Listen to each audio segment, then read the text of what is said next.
प्रार्थना कर लेते हैं, फिर क्लास शुरू। ओम अज्ञानतिमिरान्धस्य ज्ञानाञ्जनशलाकया चक्षुरुन्मीलितं येन तस्मै श्रीगुरुवे नमः। श्रीचैतन्यमनोभीष्टं स्थापितं येन भूतले स्वयं कदा मह्यं ददाति सपदान्तिकम्। वन्देऽहं श्रीगुरो श्रीयुतपदकमलं श्रीगुरून् वैष्णवांश्च श्रीरूपं साग्रजातं सहगण रघुनाथं तं सजीवं साद्वैतं सावधूतं परिजनसहितं कृष्णचैतन्यदेवम् श्री राधा कृष्ण पादान सहगण ललिता श्री विशाखान्वितांश्च। हे कृष्णा करुणा सिंधु दीनबंधु जगतपते गोपेश गोपिका कांत राधा कांत नमस्तुते। तप्त कांचन गौरांगी राधे वृंदावनेश्वरी वृषभानुसुते देवी प्रणमामि हरिप्रिये। वाञ्छाकल्पतरुभ्यश्च कृपा सिन्धुभ्य एव च पतितानां पावनेभ्यो वैष्णवेभ्यो नमो नमः। जय श्री कृष्ण चैतन्य प्रभु नित्यानंद श्री अद्वैत गदाधर श्रीवासादि गौर भक्त वृंदा। हरे कृष्णा कृष्णा कृष्णा हरे हरे, हरे राम राम राम हरे हरे।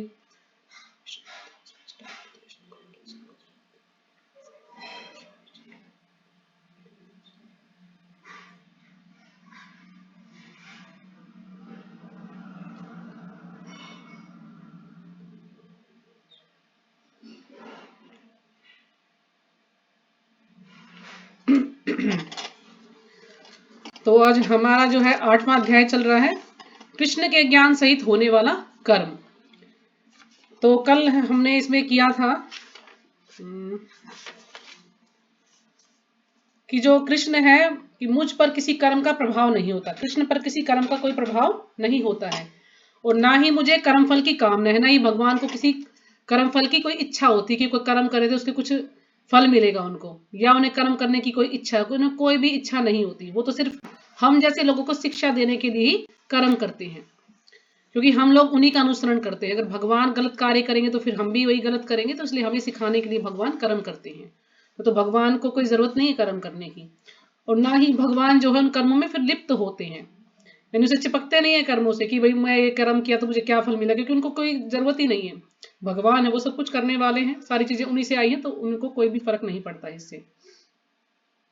और जो इस सत्य को जान लेता है कि मेरे संबंध में सत्य को जानने वाला भी सकाम कर्मफल में लिप्त नहीं होता, जो इस सत्य को जान लेता है, भगवान के बारे में जिसको ज्ञान हो जाता है, वो भी कर्मफल में लिप्त नहीं होता। यानी कोई भी कर्म करता है तो वो उसके इच्छा नहीं करता कि मुझे जो है इन कर्मों का फल भी चाहिए, कि इस कर्मों का मुझे अच्छा मिलेगा या फल बुरा मिलेगा तो क्या फल मिलेगा, ऐसा कोई भी उसकी आसक्ति नहीं होती कर्मों से।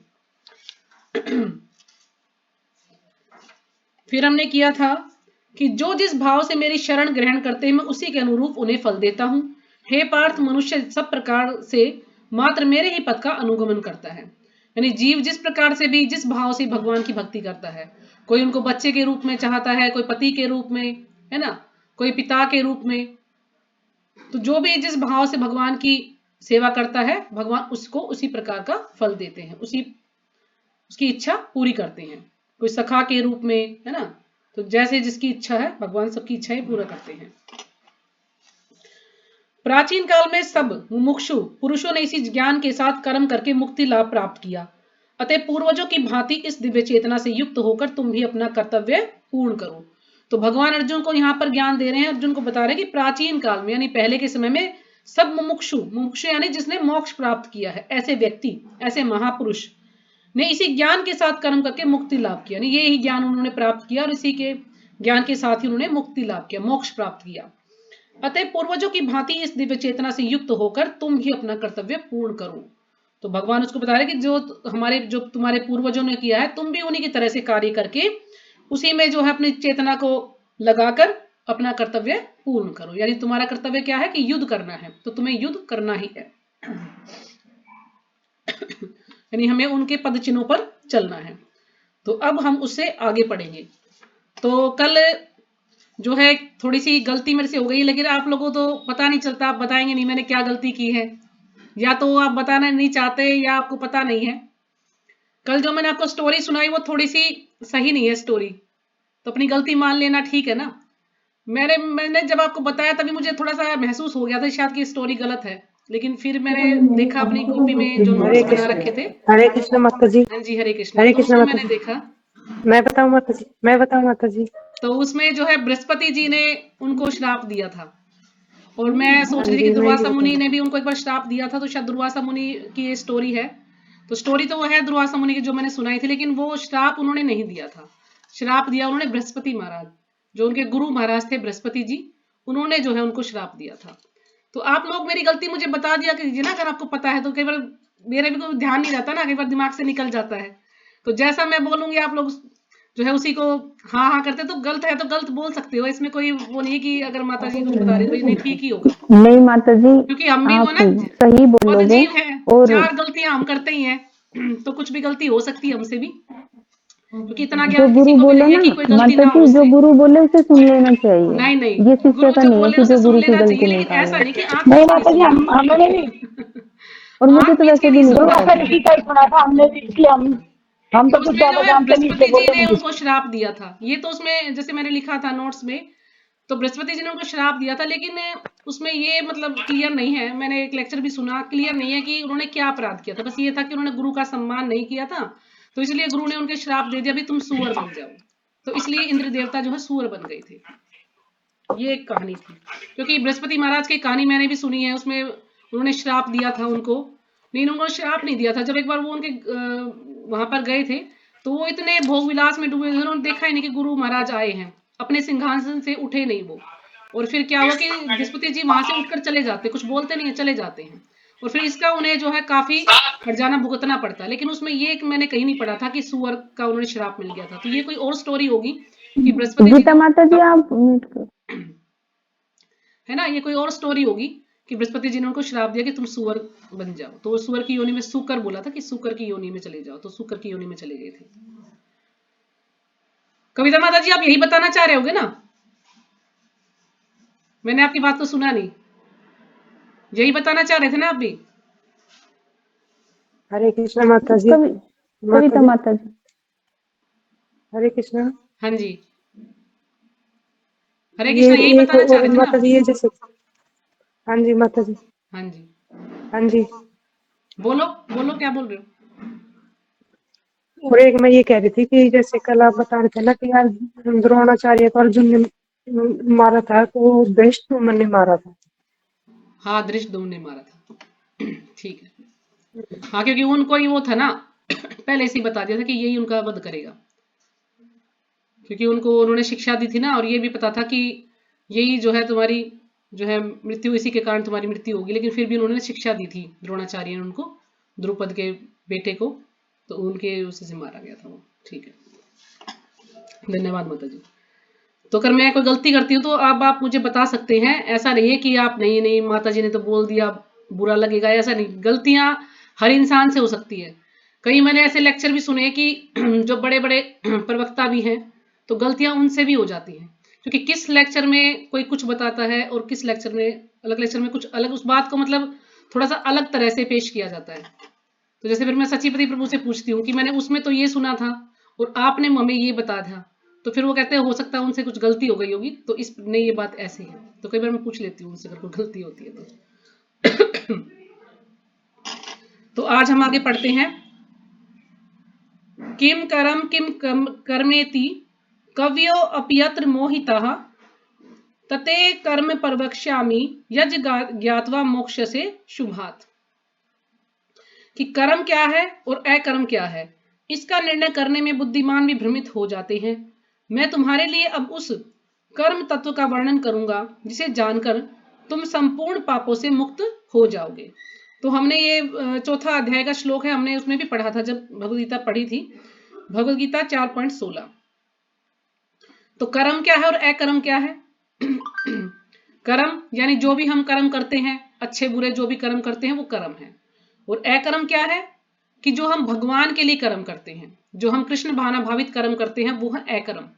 यानी अकर्म में क्या है कि ना तो हमें अच्छा फल मिलेगा ना हमें बुरा फल मिलेगा, ऐसे कर्म होते अकर्म, यानी जिनका अच्छा फल भी नहीं जो बुरा भी। भगवान से संबंधित जो कर्म करेंगे तो हम उसमें कर्म फल में नहीं बनते हैं, ना हमें अच्छा मिलेगा ना बुरा मिलेगा। और अकर्म का दूसरा अर्थ ये भी होता है, अकर्म का ये अर्थ भी नहीं है कि हम कर्म ना करें। जैसे अर्जुन ने कहा ना कि मैं कर्म ही नहीं करूंगा, तो ऐसा भी नहीं है। यानी अकर्म के दो अर्थ हैं, एक तो भगवान के लिए किया जाने वाला कर्म, और दूसरा यानी निष्क्रिय होना, सोचे भी मैं कोई कर्म ही नहीं करूंगा, तो वो भी अकर्म में आता है।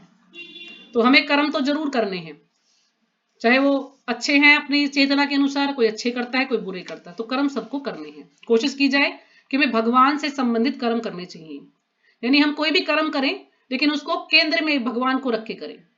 ऐसा नहीं कि हम अपनी इच्छा के लिए कर्म कर रहे हैं बस, उसमें हमारी ही जो है इंद्रियों की तुष्टि है, नहीं, भगवान की इंद्रियों को तुष्ट करना है, हमें भगवान को प्रसन्न करना है, ना कि अपने आप को प्रसन्न करना है।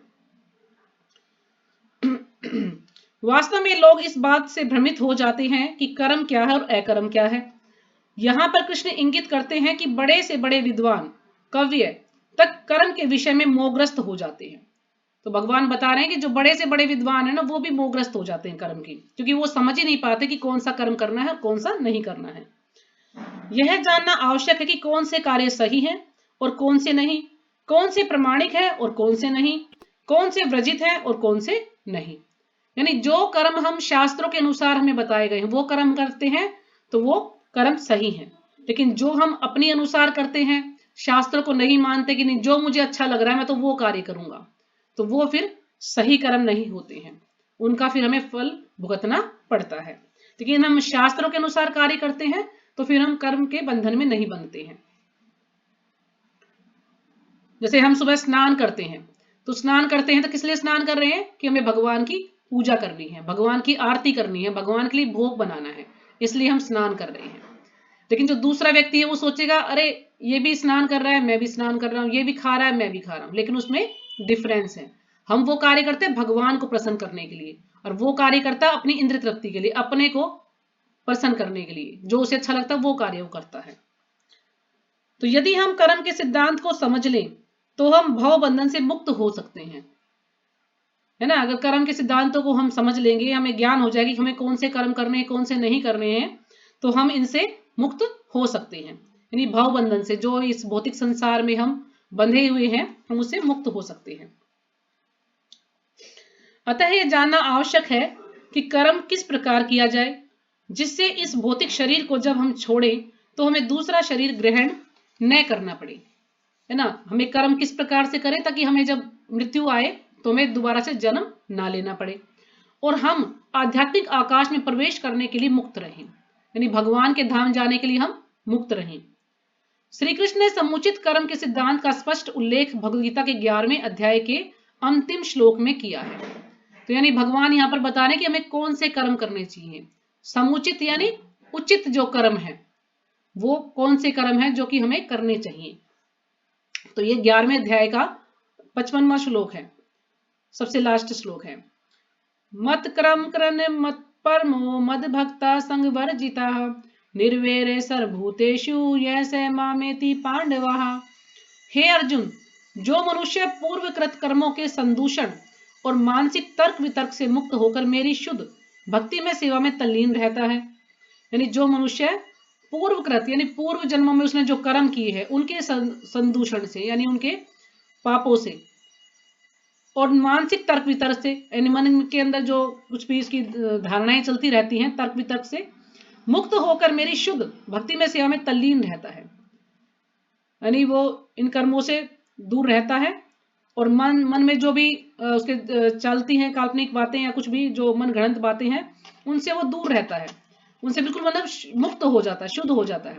शुद्ध होकर भक्ति में सेवा में तल्लीन रहता है, यानी इन चीजों से मुक्त होकर भगवान की भक्ति में सेवा करता है तथा प्राणी मात्र का मित्र है, और जितने भी जीव हैं सभी का वो मित्र है, सभी के साथ यानी वो अच्छा व्यवहार करता है, सबको एक दृष्टि से देखता है, संभाव। वह निसंदेह मुझको ही प्राप्त होता है। तो वो भगवान कहते हैं इसमें निसंदेह, इसमें कोई संदेह नहीं है, वो मुझको ही प्राप्त होता है यदि वो इन चीजों से अलग रहता है, यानी जो भी उसने कर्म किए हैं पहले जन्मों में और जो भी उसके मन में जो भी इच्छाएं हैं उन सब से मुक्त होकर वो शुद्ध भक्ति करता है, तो फिर वो भगवान को ही प्राप्त होता है। भगवद गीता के सार को समझने के लिए यही एक श्लोक पर्याप्त है। यदि हम इस श्लोक को समझ जाएं तो भगवद गीता का सार हमें समझ आ जाएगा। अगर भगवद गीता का रहस्य क्या है, क्या निचोड़ है, इस श्लोक को पढ़ने से हमें समझ आ जाएगा। मनुष्य को मेरे कर्म में लगा रहना चाहिए। तो भगवान यहाँ पर कह रहे हैं कि सबको मेरे कर्म में लगाना चाहिए, यानी भगवान के लिए कर्म करना चाहिए। और यह कर्म क्या है? यह भगवद गीता 18.66 के अंतिम उपदेश में बताया गया है, जिसमें कृष्ण अर्जुन से कहते हैं कि तुम मेरी शरण में आओ। तो भगवान अर्जुन को कह रहे हैं 18.66 में कि तुम मेरी शरण में आओ। तो यानी भगवान क्या कह रहे हैं कि सब जो है भगवान की शरण में जाएं, भगवान के शरणागत हो जाएं और फिर वो भगवान के लिए ही कार्य करें, अपनी इंद्रिय तृप्ति के लिए कार्य ना करें। अर्जुन के उदाहरण से हमें यह सीखना चाहिए कि हम वही कर्म करें जिसकी स्वीकृति कृष्ण द्वारा की गई हो, कि हमें वही कार्य करने हैं जिसको भगवान ने स्वीकृत किया, भगवान ने जिसको बताया है, जो कि हमारे शास्त्रों से हमें पता चलेगा, हमें गुरु महाराज से पता चलेगा कि हमें कौन से कर्म करने चाहिए। मानव जीवन का यही उद्देश्य है, किंतु हम इसे नहीं जानते। अब जो मानव जीवन का उद्देश्य क्या है? भगवान को प्रसन्न करना, भगवान की सेवा करना, लेकिन हम जो है अज्ञान के कारण इस चीज को नहीं जानते, हम भूल चुके हैं। अज्ञानवश हम उन कर्मों में लगे रहते हैं जो देहात्म बुद्धि अथवा भौतिकतावाद से संबंधित होते हैं। अब हमें अज्ञान में है, हमें ज्ञान नहीं है, तो हम देहात्म बुद्धि यानी इस शरीर के कारण हम वही कर्म करते हैं जो कि हमें अच्छे लगते हैं, या हम अपने शरीर के लिए ही कार्य करते हैं, शरीर को सजाने में लगे रहते हैं, शरीर के ये स्वस्थ रहे किस प्रकार से कार्य करें, अपने परिवार की जो है देखरेख करते हैं, मतलब उसी में हम लगे रहते हैं। क्यों? क्योंकि हमारे शरीर के कारण जो हमारे कर्म है ना, उसी में हम लगे रहते हैं और भगवान को हम भूल जाते हैं। कृष्ण चाहते थे कि अर्जुन युद्ध करे, और यद्यपि अर्जुन युद्ध नहीं करना चाह रहे थे, किंतु उन्होंने युद्ध किया क्योंकि कृष्ण की यही इच्छा थी। अब अर्जुन युद्ध नहीं करना चाह रहे थे, यही सोच रहे थे कि नहीं मैं किसी को नहीं मार सकता, मेरे दादा हैं, मेरे ताऊ जी हैं, या मेरे जो ताऊ के बच्चे हैं, है ना, ये सब मेरे भाई बहन हैं, और जितने भी जो योद्धा थे उसमें कोई ना कोई उनका रिलेटिव ही था। तो इस प्रकार से वो नहीं चाहते थे कि वो उनके द्वारा किसी की हत्या हो। क्यों? क्योंकि उनको फिर पाप लगेगा, इतने सारे सैनिक हैं, अब उनका क्या कसूर है, लेकिन वो उधर से लड़ रहे हैं दुर्योधन की तरफ से, कुछ अर्जुन की तरफ से लड़ रहे हैं तो इतने सारे लोग मारे जाएंगे। तो अर्जुन नहीं चाहता था कि मैं किसी का भी वध करूं लेकिन भगवान की इच्छा थी, भगवान चाह रहे थे कि उसको युद्ध करना चाहिए। क्यों? क्योंकि भगवान किस लिए युद्ध करवा रहे थे कि अधर्म ज्यादा हो गया था। जब अधर्म हो जाता है तो भगवान धर्म की स्थापना करने के लिए अवतार लेते हैं। तो दुर्योधन क्या है, वो अधर्मी था, उसकी इच्छा थी कि मैं जो है सारी जितना भी राज्य सब कुछ हड़प लूं। भगवान ने जब कहा कि तुम इसको 5 गांव दे दो अर्जुन, इनको पांडवों को, लेकिन उसने मना कर दिया दुर्योधन ने कि नहीं, मैं तो सुई की नोक के बराबर भी इनको नहीं दूंगा, 5 गांव तो बहुत बड़ी बात है। इस प्रकार से युद्ध हुआ। तो भगवान को धर्म की स्थापना करनी थी, इसलिए उन्होंने अर्जुन को कहा कि तुम्हें युद्ध करना है, क्योंकि तुम युद्ध नहीं करोगे फिर भी सारे लोग मारे जा चुके हैं, तुम तो क्या हो, एक माध्यम हो, निमित्त मात्र हो, बस सारा श्रेय अर्जुन को देना चाहते हैं, इसलिए उनको युद्ध करने के लिए बोल रही हैं। हमें इस उदाहरण का अनुसरण करना सीखना चाहिए।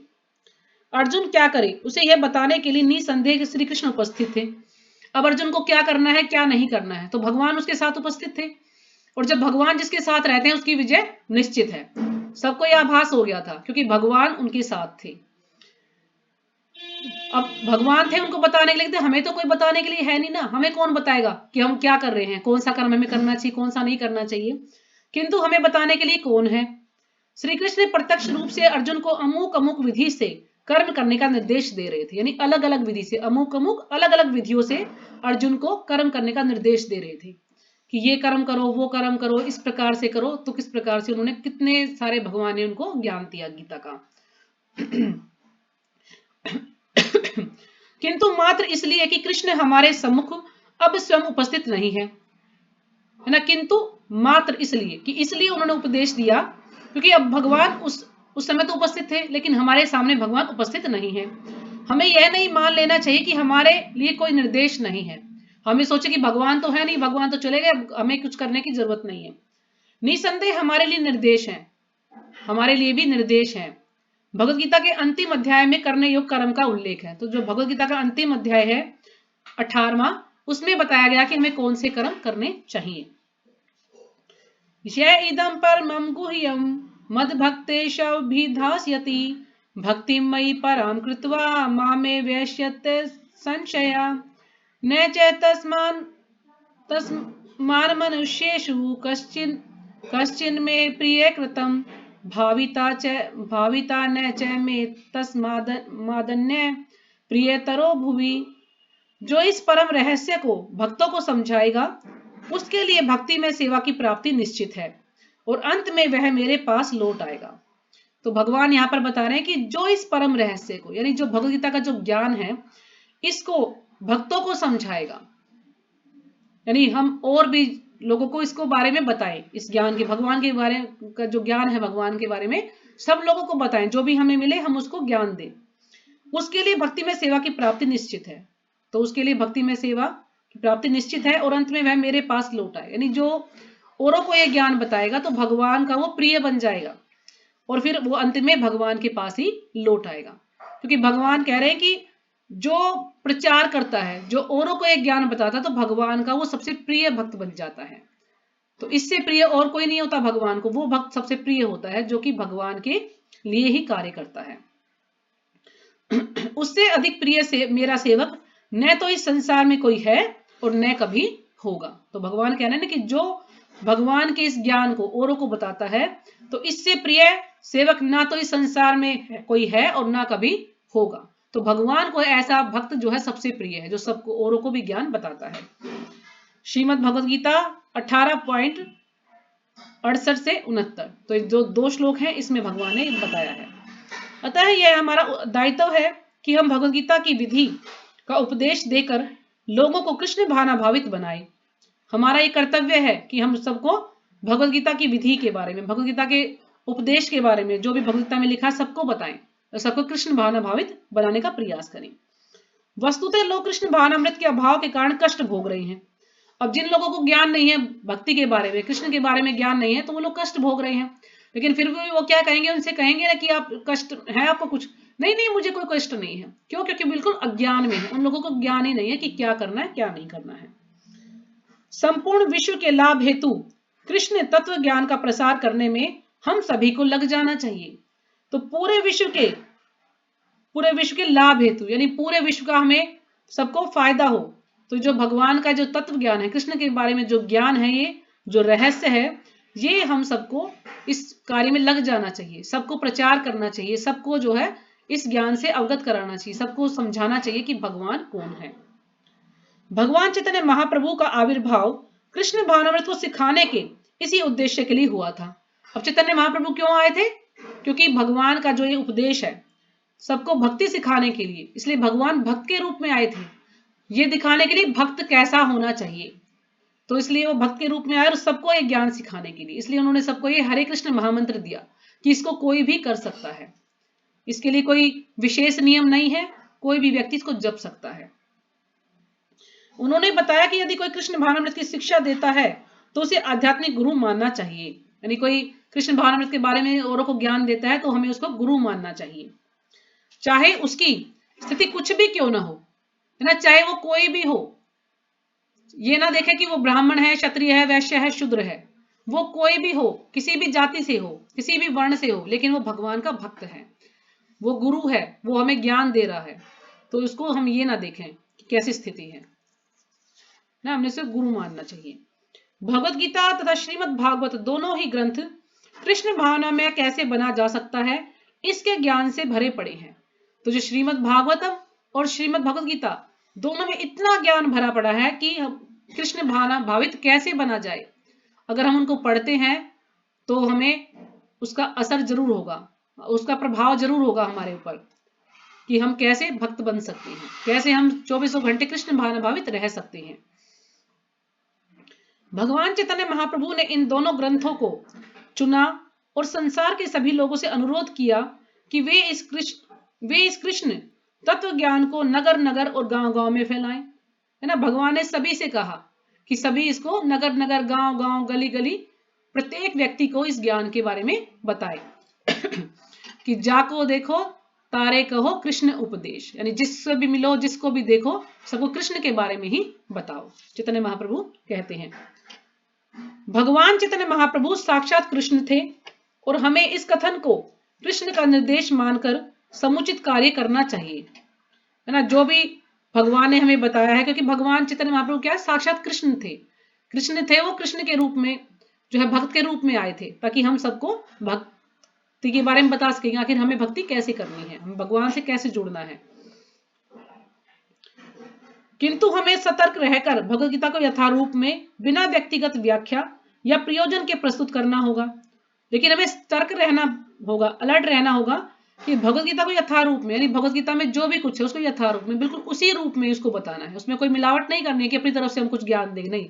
जो भी भगवत गीता में है, जो भी हमने पढ़ा है, हमें उसी को दूसरों को बताना है, बिना व्यक्तिगत व्याख्या के या प्रयोजन के प्रस्तुत करना होगा। यानी इसमें हमारी कोई अपनी निजी कोई व्याख्या नहीं होगी, ना ही कोई हमारा निजी प्रयोजन होगा, कोई उद्देश्य होगा। हमें सिर्फ भगवान ने जो भी उसमें अर्जुन को जो भी उपदेश दिया है, तो यथारूप में उसी को उसी रूप में उसको सबको बताना है। कुछ लोग भगवत गीता की व्याख्या प्रस्तुत करते हैं, किंतु हमें श्री कृष्ण के वचनों को यथारूप प्रस्तुत करना चाहिए।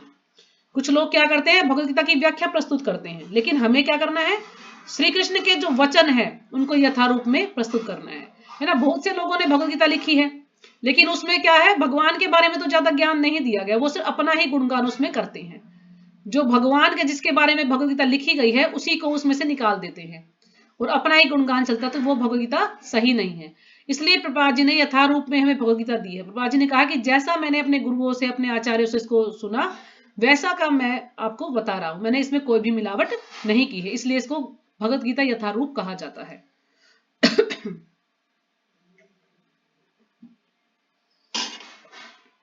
जो कृष्ण के लिए कर्म करता है वह भले ही भौतिक संसार के अन्य व्यक्तियों की भांति काम करता हुआ लगे, किंतु ऐसा होता नहीं है ना। अब जैसे मैंने पहले बताया कि कोई भी हमें देखेगा तो क्या कहेगा, अरे ये भी स्नान कर रहे हैं, हम भी कर रहे हैं, ये भी खाना खा रहे हैं, हम भी खा रहे हैं ना। लेकिन उसमें फर्क होता है। हम स्नान करते हैं ताकि भगवान की आरती टाइम से कर सकें, भगवान के लिए भोग बनाए नहा धो करके। कुछ लोग तो बिना नहाए भोजन बना लेते हैं, क्यों? क्योंकि उन्हें अपनी इंद्रिय तृप्ति करनी है, अपनी इच्छा के लिए बनाते हैं। वो स्नान भी नहीं करते और बनाते हैं और ऐसे ही खा लेते हैं। और नहाएंगे कब? 12 बजे, सारा काम वाम खत्म करके, भोजन करके, झाड़ू पोछा करके, तब जो है लेडीज नहाती हैं। लेकिन जो भक्ति से जुड़ा हुआ है उसको पता है कि पहले मुझे स्नान करना है, स्नान करने के बाद पहले भगवान की आरती करनी है, भगवान के लिए सुंदर सा भोग बनाना है, भगवान को भोग लगाना है, उसके बाद और कार्य करने हैं। तो ये फर्क आ जाता है। और हम कुछ भी हम खाते हैं तो भगवान को भोग लगाकर ही खाते हैं, लेकिन वो लोग भोग नहीं लगाते हैं, वो ऐसे ही खा लेते हैं। दूसरा, इसमें हमारी कोई इच्छा नहीं होनी चाहिए कि अगर मैं कुछ कार्य कर रहा हूं भगवान के लिए तो इसका फल मुझे कुछ मिलना चाहिए, नहीं, हमें इसका कोई भी फल नहीं चाहिए। बिना आसक्ति के हमें ये कार्य भगवान के लिए करना है। भले ही अर्जुन ने सामान्य योद्धा की तरह युद्ध किया हो, किंतु कृष्ण भावनामृत में रहकर लड़ने के कारण वे अपने कर्मों के बंधन से मुक्त थे। अब देखने में तो ये लगेगा कि अर्जुन भी युद्ध कर रहे हैं और इतने सारे सैनिक थे, दुर्योधन था, सभी युद्ध कर रहे हैं, तो इसमें क्या अलग है। लेकिन जो अर्जुन युद्ध कर रहे थे उन्होंने अपनी इच्छा से युद्ध नहीं किया, अपनी आसक्ति के कारण युद्ध नहीं किया, उन्हें उसका कुछ भी लाभ नहीं चाहिए था। उन्होंने युद्ध किया भगवान की प्रसन्नता के लिए, क्योंकि भगवान चाहते थे कि अर्जुन युद्ध करे। तो ये फर्क है औरों में और हम में, भक्त में और जो अभक्त है या जो भक्त नहीं है, उस दोनों में ये अंतर है। किंतु कृष्ण भावनामृत में रहकर लड़ने के कारण वे कर्मों के बंधन से मुक्त थे, तो इसलिए अर्जुन को कोई भी कर्म बंधन नहीं लगा, क्योंकि भगवान ने उन्हें कहा था युद्ध करने के लिए, भगवान की इच्छा के लिए वो युद्ध कर रहे थे। इस प्रकार उनका कर्म भौतिक प्रतीत होते हुए भी तनिक भी भौतिक न था। अब देखने में भौतिक लग रहा है कि वो भी युद्ध कर रहा है, लेकिन वो भौतिक नहीं था, क्योंकि उसको उस कर्म से कोई भी आसक्ति नहीं थी। कृष्ण द्वारा अनुमोदित कोई भी कार्य फल से बंधा नहीं होता। जो कृष्ण ने जो भी कार्य बताया है तो वो उसमें कोई भी फल नहीं होता, कोई भी फल से बंधा नहीं होता। भले ही युद्ध उत्तम कार्य न हो, किंतु कभी कभी कुरुक्षेत्र के युद्ध की तरह यह अनिवार्य हो जाता है। अब जो युद्ध है वो अच्छा कार्य नहीं है ना, उत्तम कार्य नहीं है, किंतु कभी कभी कुरुक्षेत्र के युद्ध की तरह यह अनिवार्य हो जाता है। लेकिन कभी कभी, जैसे कुरुक्षेत्र का युद्ध अनिवार्य था, युद्ध करना पड़ता है। जैसे कि जो हमारे सैनिक हैं, जो जवान है, वो सीमा पर लड़ते हैं, है ना, अपने देश की रक्षा करने के लिए, तो ये कार्य अनिवार्य उनको करना ही पड़ेगा। अगर वो नहीं लड़ेंगे तो जो दूसरे देश हैं वो हम पर कब्जा कर लेंगे, हमें हानि पहुंचाएंगे। तो इसलिए वो सीमा पर हमारे जो जवान है वो लड़ाई करते हैं। तो ये कार्य जरूरी है, ना चाहते भी उन्हें करना पड़ता है, क्योंकि ये उनकी ड्यूटी है, उनका कर्तव्य है। इसके विपरीत ऐसा कार्य जो संसार की दृष्टि में अत्यंत मानवीय तथा परोपकार में हो, भौतिक बंधन से युक्त हो सकता है। लेकिन संसार में कुछ कार्य ऐसे हैं कि वो दिखने में ऐसे लगते हैं कि ये मानवता के कल्याण के लिए हैं या परोपकारी हैं, लोगों का भला चाहते हैं ये लोग, लेकिन वो भौतिक बंधन से युक्त हो सकता है। भौतिक बंधन से जुड़ा हुआ हो सकता है। जैसे कि मान लिया किसी को हम कंबल बांटते हैं तो उसमें कुछ ना कुछ हमारी आसक्ति रहती है ना कि मैं अच्छा कार्य करूंगा तो मुझे इसका अच्छा फल मिलेगा। हम कोई दान करते हैं या हम कोई जैसे तीर्थ स्थान पर कोई कमरा बनवा देते हैं, लेकिन उसमें हमारा नाम लिखा होता है ना कि ये फलाने व्यक्ति ने ये बनवाया है। क्यों? क्योंकि हमारी उसमें आसक्ति है, हम चाहते हैं कि इसमें हमारा नाम हो, तो वो फिर वो भौतिक बंधन से बंधता है ऐसा व्यक्ति, क्योंकि वो अपनी इंद्रिय तृप्ति के लिए कार्य कर रहा है, अपनी इच्छा के लिए कार्य कर रहा है। अतः कर्म उतना महत्वपूर्ण नहीं जितना कि वह चेतना जिसमें वह यह कर्म किया जा रहा है ना। कर्म इतना महत्वपूर्ण नहीं कि चेतना, उसकी चेतना क्या है, किस चेतना के अनुसार वो कार्य कर रहा है, उसकी सोच कैसी है ना, किस सोच से वो कार्य कर रहा है। वो अपने भले के लिए कार्य कर रहा है कि इसका फल मुझे मिलना चाहिए, या वो इसलिए कर रहा है कि नहीं इसका फल मुझे नहीं चाहिए, मैं तो सिर्फ ऐसे ही इस कार्य को कर रहा हूं, मुझे इसमें कोई आसक्ति नहीं है। कर्मणो हि अपि बोधव्यम च विकर्मणः अकर्मणश्च बोधव्यम गहना कर्मणो गति। तो भगवान यहाँ पर कह रहे हैं अर्जुन को कर्म की गहनता को जानना अति कठिन है, कि कर्म की गहनता को यानी कर्म की बारीकियों को जानना बहुत ही कठिन है। अतः कर्म, विकर्म और अकर्म के स्वरूप को भली भांति जानना चाहिए। तो हमें इन तीनों कर्मों को अच्छे से जानना चाहिए कि कर्म क्या है, विकर्म क्या है और अकर्म क्या है। तो भगवद गीता 4.17 कर्म का पथ अत्यंत जटिल है ना। कर्म का पथ जो रास्ता है वो अत्यंत ही जटिल है, बहुत ही कठोर है, क्योंकि हम कर्म कर रहे हैं तो हमें पता नहीं उन कर्मों का कब फल मिलेगा, क्या फल मिलेगा, हमें कुछ नहीं पता। अतः हमें कर्म, अकर्म तथा विकर्म का अंतर समझना चाहिए। अब कर्म क्या है जो कि हम कर्म कर रहे हैं। कर्म होते हैं दो प्रकार के, एक तो नित्य कर्म जो कि हम डेली सबको करने ही पड़ते हैं, स्नान करना है, जैसे सुबह पेस्ट करनी है ना, फिर भगवान की आरती करनी है, या जो भगवान की आरती नहीं करता वो भी स्नान करता है, फिर वो सुबह उसको जॉब पे जाना है या बच्चों को स्कूल छोड़ के आना है, ये सबके जो कार्य हैं वो सबको करने पड़ते हैं। एक हम कर्म करते हैं भगवान के लिए, यानी जो भक्ति वाले कार्य करते हैं, जैसे जो भक्त है वो आरती करता है भगवान की, भगवान को भोग लगाता है, भगवान को ड्रेस पहनाता है, भगवान को स्नान कराता है। लेकिन जो भक्त नहीं है वो भी सुबह जल्दी उठता है, अगर उसका टाइम ऐसा है ड्यूटी का तो उसको जल्दी जाना है, वो अपने लिए कार्य करता है, अपने बच्चों के लिए कार्य करता है, इस प्रकार से वो लगा रहता है। और अकर्म है, जैसे अकर्म में मैंने आपको बताया कि एक तो भगवान के लिए किए जाने वाले कर्म, और दूसरा एक अकर्म का ये भी अर्थ है कि हम कोई कर्म ही ना करें, यानी जैसे अर्जुन कह रहा है कि मैं कोई कर्म नहीं करूंगा, तो ये भी सही नहीं है। तथा विकर्म, विकर्म का अर्थ है यानी जो शास्त्रों के विरुद्ध जो कार्य किए जाते हैं, शास्त्रों में जिनके कर्मों के बारे में कुछ नहीं कहा गया है लेकिन हम फिर भी वो कर्म करते हैं। मान लीजिए शास्त्रों में कहा है कि हमें किसी की हत्या नहीं करनी है, लेकिन फिर भी हम हत्या करते हैं, तो शास्त्रों के विरुद्ध जाकर हम जो कार्य करते हैं वो है विकर्म। और अकर्म यानी जो भगवान के लिए हम जो कर्म करते हैं वो है अकर्म, और कर्म यानी जो हम अपने नियत कर्म यानी जो करते हैं हम वो कर्म है। यानी अकर्म ये भी हो सकता है कि अकर्म जैसे हम कोई भी कर्म करते हैं उसका फल हमें ना, उसकी फल की आसक्ति हमें नहीं होती। क्यों? क्योंकि हम कोई भी कर्म करते हैं भगवान की इच्छा के लिए करते हैं, तो इसके हमें फल की कोई आसक्ति नहीं है। तो ये बिना जो स्वार्थ के कर्म किए जाते हैं वो भी अकर्म है। क्यों? क्योंकि हम सो भी कर्म करेंगे कृष्ण भावनाभावित कर्म करें, भगवान की इच्छा के लिए कर्म करते हैं। यदि हम केवल कृष्ण भावनामृत में लग जाएं तो प्रत्येक बात स्पष्ट हो जाती है। अन्यथा बंधन में न फंसने के लिए हमें क्या करना चाहिए और क्या नहीं करना चाहिए, इन दोनों में अंतर करना होगा। सामान्य जीवन में हम अनजाने ही किसी नियम को तोड़ देते हैं जिससे हमें उसका परिणाम भुगतना होता है ना। हम सामान्य जीवन में कोई भी कर्म करते हैं और जाने अनजाने हमसे कोई नियम तोड़ देते, कोई कर्म ऐसा भी हो जाता जो कि हमें नहीं करना चाहिए, तो फिर हमें उसका परिणाम भुगतना होता है। इसी प्रकार प्रकृति के नियम अत्यंत कठोर एवं अकाट्य हैं। जो प्रकृति के नियम है बड़े कठोर हैं, है ना, क्योंकि प्रकृति के जो नियम है, अब हमें तो पता नहीं चलता हम कुछ भी कार्य करते, लेकिन जो प्रकृति है वो हमें दंड देती है। जो भी हम गलत कार्य करते हैं या सही कार्य करते हैं उसका फल हमें भुगतना ही पड़ता है। और उनमें कोई बहाना नहीं चलता, उसमें कोई बहाना नहीं चलता कि मुझे तो उसका ज्ञान नहीं था, अब मैं तो ये कर्म कर दिया, अब मैं क्या करूं। नहीं, सजा तो भुगतनी पड़ेगी चाहे हम कोई भी कर्म करें। तो जैसे प्रभा जी यहाँ पर हमें अग्नि का उदाहरण देकर समझा रही हैं कि प्रकृति का यह नियम है कि अग्नि जलाती है, प्रकृति का नियम है कि अग्नि जलाती है। अब अग्नि में चाहे छोटा बच्चा हाथ दे या बड़ा, तो हाथ तो जलेगा ही ना।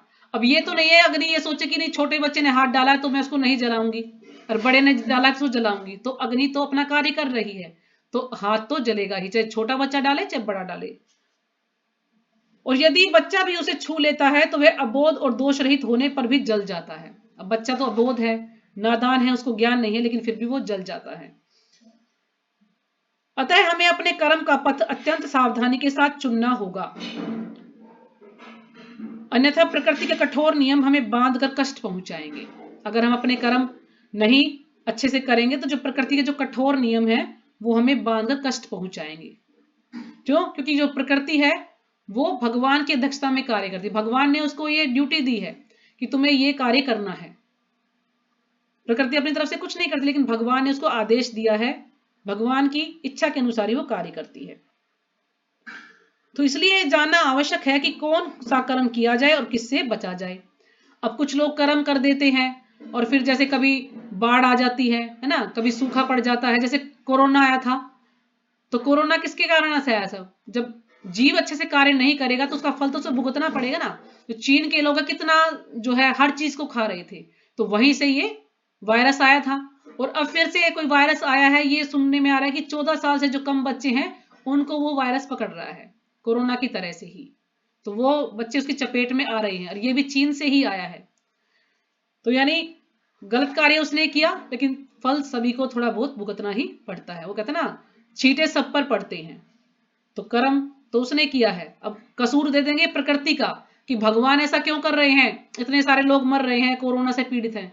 लेकिन भगवान कुछ नहीं कर रहे, जो भी कर्म इंसान ने किया है उसका फल हमें भुगतना ही पड़ेगा। तो इसमें प्रकृति का कोई दोष नहीं है, प्रकृति को ये सेवा मिली, उसको करना है। कर्म शब्द निर्धारित कर्तव्यों का सूचक है, विकर्म शब्द उन कार्यों का सूचक है जो मनुष्य के निर्धारित कर्तव्यों के विरुद्ध है।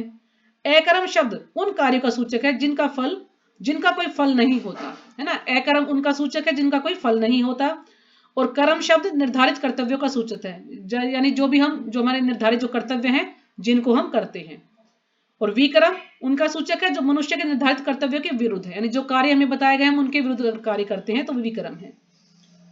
अकर्म कार्य करने पर हमें कुछ परिणाम होते प्रतीत हो सकते हैं, किंतु वास्तव में कोई परिणाम नहीं होता। अब हम अकर्म करते हैं तो हमें लगता है कि हो सकता है इनके कुछ परिणाम हमें मिले, लेकिन हमें कोई भी परिणाम नहीं मिलता है। जब हम कृष्ण के निर्देशानुसार कर्म करते हैं तो वास्तव में ऐसी ही स्थिति होती है, अर्थात कोई परिणाम नहीं होता है ना। जब जो कृष्ण ने हमें जो निर्देश दिए हैं, जो कर्म हमें बताए हैं, शास्त्रों के अनुसार यदि हम कार्य करते हैं तो फिर हमें उनका फल नहीं भुगतना पड़ता, हम उनके बंधन में नहीं बंधते हैं, तो अर्थात उनका कोई परिणाम नहीं होता है। यदि हम किसी की हत्या करने की ठान ले तो राज्य की सरकार हमें प्राणदंड दे सकती है। अब जैसे यहाँ प्रभा जी हत्या का उदाहरण दे रहे हैं, यानी कोई व्यक्ति किसी की हत्या कर देता है तो जो सरकार है उसका कार्य उसको सजा देना, तो उसको दंड मिलेगा। लेकिन ऐसे में हमारे कर्म विकर्म कहलाते हैं। क्यों? क्योंकि ये हमारा जो कर्म हमने विकर्म बन गया, हमने बेकार में किसी की हत्या कर दी, क्योंकि वे निर्दिष्ट कर्मों के विरुद्ध है। यानी कानून को अपने हाथ में लेना ये गलत है, तो हमें किसी की हत्या नहीं करनी चाहिए। हमें जो है पुलिस को इन्फॉर्म करना चाहिए, यदि हमारे साथ कोई गलत करता है तो हमें उसे पुलिस में हम उसको पकड़वा सकते हैं, लेकिन हम अपने आप जो है उसको नहीं मार सकते हैं। किंतु यदि सरकार हमें सेना में भर्ती कर ले और हम युद्ध में लड़ते हुए किसी का वध कर दे तो हमें फल नहीं भोगने पड़ते, क्योंकि इसे अकर्म कहते हैं। तो उसी के दूसरी तरफ यदि वही व्यक्ति सेना में भर्ती हो जाए और फिर वहां वो किसी दुश्मन को मार दे तो उसको कोई भी कर्म फल नहीं भुगतना पड़ेगा, क्योंकि सरकार ने उसको एक ड्यूटी दी है कि तुम्हें यहाँ पर सेना में भर्ती किया है कि तुम्हें यहाँ पर लड़ाई करनी है। तो वहां पर वो कितने भी लोगों को मार दे तो उसको सजा नहीं मिलेगी, उल्टा उसको इनाम मिलेगा। उसको परमवीर चक्र या और वो जितने प्रकार के कोई चक्र हैं उनको ऐसा कुछ उनको इनाम के तौर पर मिलता है कि भी इन्होंने बहुत अच्छा कार्य किया है, दुश्मनों को मारा है। लेकिन वही व्यक्ति यदि वो अपने घर पे है और वो किसी को मार देता तो उसको सजा भुगतनी पड़ेगी। तो ये फर्क है। तो इसमें इसके लिए बताया गया कि ये अकर्म है, यानी वो जो कार्य कर रहा है उसको ये ड्यूटी दी गई, उसको अपना कार्य करना है। उसमें इस कार्य में उसकी अपनी कोई भी इच्छा नहीं है, कोई भी आसक्ति नहीं है कि भाई मैं इसको मारूंगा तो मुझे कुछ मिलेगा, नहीं। उसका एक कार्य है, उसको वो कार्य करना ही पड़ेगा। तो ये अकर्म है। पहली अवस्था में हम अपनी सनक के अनुसार कर्म करते होते हैं। अब जो पहली अवस्था बताई किसी की हत्या करना है, अपनी सनक के अनुसार, अपनी जिद के कारण, अपनी इच्छा के कारण हम किसी को मार देते हैं। और जो दूसरी में सरकार के निर्देशानुसार कर्म करते हैं, और दूसरी में जो सरकार ने हमें निर्देश दिए हैं, हमें जो है ये अधिकार दिया है कि हम किसी की हत्या करें, किसके लिए? अपने देश को बचाने के लिए, तो वो हमारा, उसमें हमें कोई भी कर्म फल नहीं बंधेगा, हम उससे बंधन में नहीं बंधेंगे उस कर्म के, कोई भी कर्म हमने किया तो। इसी प्रकार जब हम कृष्ण के निर्देशानुसार कर्म करते हैं तो हमारे कार्य अकर्म कहलाते हैं, क्योंकि इस प्रकार के कर्म का कोई फल नहीं होता। तो इसलिए जो कृष्ण भगवान ने हमें जो कार्य दिए हैं, अगर हम उनको करते हैं तो हमें कोई कर्म फल नहीं भुगतना पड़ेगा, लेकिन हम उन कार्य को ना करके अपनी इच्छा के अनुसार कार्य करते हैं तो फिर हम कर्म के बंधन में बंध जाते हैं, हमें उसका फल भुगतना पड़ेगा। तो अभी तो काफी रहता है, फिर माता जी अभी और लें 10 मिनट या कल करें इसको, क्योंकि अभी तो 10 मिनट में तो खैर पूरा नहीं होगा ये। माता जी एक और क्लास लगेगी अभी तो, इसमें काफी बच रहा है। अभी लगेगी इसमें क्लास और, तो 10 मिनट और कर लें क्या? नहीं क्योंकि इसमें कई पेज है, कल भी मुझे नहीं लग रहा है पूरा होगा। हाँ माता जी फिर ही कर देना, अभी तो लेखक परिचय कई बच रहा है। कल करें, चलो ठीक है, कल करेंगे फिर। ठीक है माता जी, क्योंकि हमने कितने पेज पढ़े? अभी माता जी कैमरा ऑन करें।